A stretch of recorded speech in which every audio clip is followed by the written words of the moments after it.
the budget for 25-26. 5 important takeaways from Budget 2025 that you need to know. First is the massive income tax relief given to the middle class. Now you won't have to pay any tax under the new tax regime. If your income is up to 12 lakh rupees, that means more money in your hands to spend, helping boost India's slowing growth. Which leads me to the second point. The government is giving up on a lot of tax money.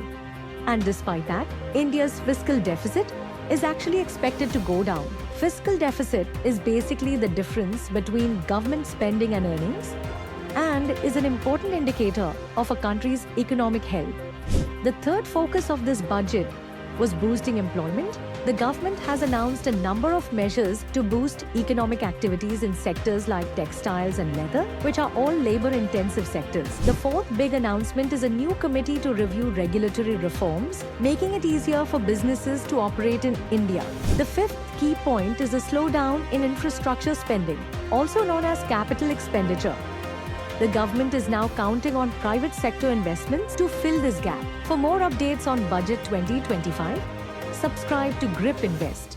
Investments in debt securities, municipal debt securities, securitized debt instruments are subject to risk, including delay and/or default in payment. Read all the offer-related documents carefully.